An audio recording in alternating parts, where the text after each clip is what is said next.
Begitu mempelajari, langsung menggunakannya. Bab 137. Tidak menduga, Derek langsung menggunakan hal yang baru dia pelajari. Yos melihatnya dengan tatapan kagum, tapi dengan cepat menyembunyikannya. Apa yang ingin kamu tanyakan? Yos juga menyadari tindakannya ini sangat aneh, tapi dia tidak memikirkannya lagi. Hanya menganggap belakangan ini dia terlalu sibuk bertemu dengan hal yang menarik, makanya dia menjadi santai. Derek mendengar Yos menyetujui dirinya bertanya, tersenyum polos. Paman Yos, kamu rasa seorang pria dalam keadaan seperti apa baru akan meninggalkan istri dan anaknya? Yos melihat Derek yang tersenyum dalam waktu yang lama. Hanya menganggap hubungan orang tuanya bermasalah. Nadanya dengan tenang menjawab. Tidak peduli pria dalam keadaan apapun, dia tidak memiliki alasan untuk meninggalkan istri dan anaknya. Kalau seorang pria bahkan tidak bisa menanggung tanggung jawabnya, maka dia bukanlah seorang pria. Ternyata begitu, aku sudah mengerti. Derek dengan mengerti menganggukkan kepala. Jadi ayahnya yang sedang mengatakan dirinya sendiri bukanlah seorang pria ya? Derek tidak mengatakan apapun. Yos tiba-tiba bangkit dan menghampiri Derek. Mengangkat tangan, mengelus rambut keritingnya. Derek terdiam dan berdiri diam. Masih belum sadar. Seperti sedang mengingat elusan ibunya. Dielus kepalanya oleh ayahnya, ternyata rasanya seperti ini. Tangan ayah besar dan hangat. Dielus olehnya rasanya sangat geli dan membuatnya ingin menggaruk kepalanya. Teringat rambut keritingnya, dia pun berhenti. Wajah yang tembem menjadi merah. Dia tidak akan begitu mudah menyerah. Kamu adalah seorang pria. Hanya kuat agar bisa melindungi ibumu. Yos tidak berhenti lama, mengangkat kaki dan berjalan ke arah sofa. Hati Derek berdetak kencang, menggigit bibir, menahan rasa senang di hatinya. Mengikuti di belakang Yos dan duduk di sisinya. Tatapan yang bersinar pun melihat ke arah Yos dari balik kacamatanya. Ayah benar-benar sangat tinggi. Apakah setelah dia besar nanti, dia juga akan begitu tinggi dan bisa melindungi ibunya? Tapi, kenapa dia ingin menjadi pria jahat? Paman Yos ada pacar? Yos menunduk dan melihat wajah kecil yang menunggu dirinya menjawab. Dia pun berkata, "Bibimu yang menyuruhmu menanyakannya ya?" "Bukan, aku hanya penasaran. Paman Yos begitu hebat. Seharusnya ada banyak wanita yang menyukaimu kan?" Derek menggelengkan kepala, mengikuti Yos dan ingin bersandar di sofa. Karena tubuhnya yang kecil, saat mundur kaki pendeknya juga ikut terangkat. Terlihat lucu dan imut. Derek merasa dirinya tampak memalukan di hadapan Yos. Wajahnya pun memerah dan ingin turun ke bawah. Tiba-tiba tubuhnya terasa kosong. Lalu dengan stabil bersandar di sofa, hanya kaki kecilnya yang ada di tepi sofa. Dia menyadari dirinya digendong ayahnya duduk di sofa. Menjengkelkan. Kenapa begitu dekat dengannya? Derek tidak tahu sedang malu atau merasa aneh dan menggerakkan bibirnya.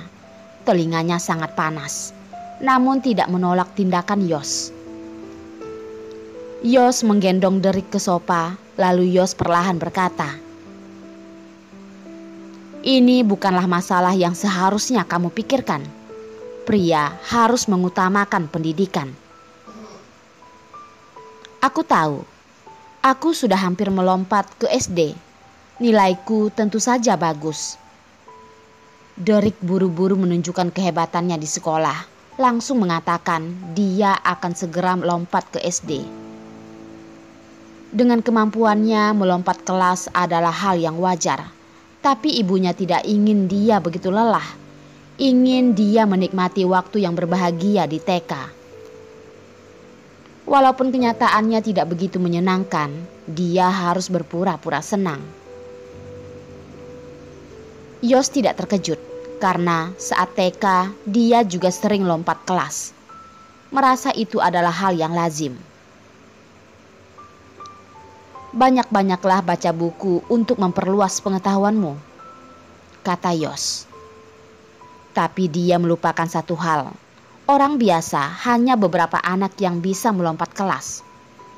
Ada satu jenis orang merasa dirinya adalah orang yang jenius, juga melihat orang lain sama sepertinya. Tidak mendapatkan pujian yang seharusnya, Derek pun merasa kecewa dan berkata, "Aku masih adalah anak kecil. Sudah sangat kerja keras loh." Saat ibu tahu dia bisa melompat kelas, bahkan terus memujinya. Malam hari juga memberikan hadiah membawanya pergi bermain. Yos melihat kepala keriting yang menunduk dan terlihat sedih pun tersenyum dan tidak berkata. Dia tahu Puding ingin mendapatkan pujian. Hanya saja pujian dari orang tua itu sudah cukup. Dia perlu menyesuaikan diri dan tumbuh dewasa.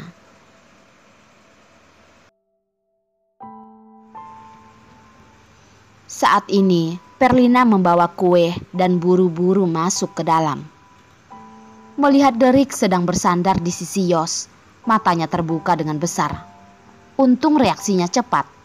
Berpura-pura tidak ada apapun yang terjadi dan menghampirinya. "Puding, ayah dan ibumu menelponku untuk membawamu pulang." Seketika Derek pun mengerti. Sudah saatnya pergi. Dia pun merasa sangat cepat.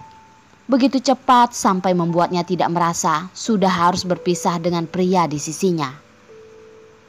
Dia sudah melupakan dengan tujuan awal dia datang menemui Yos. Yos dengan tatapan dingin melihatnya dan berkata, "Bukankah kamu mau mewawancaraiku?" Benar. Maaf ya pengacara Yos. Ibu Puding ingin bertemu dengannya. Sepertinya ada urusan penting. Bagaimana kalau wawancara kita diganti besok saja?" Perlina tertawa. Kalau dia biasanya pasti tidak akan berbicara dengan lemah lembut pada Yos.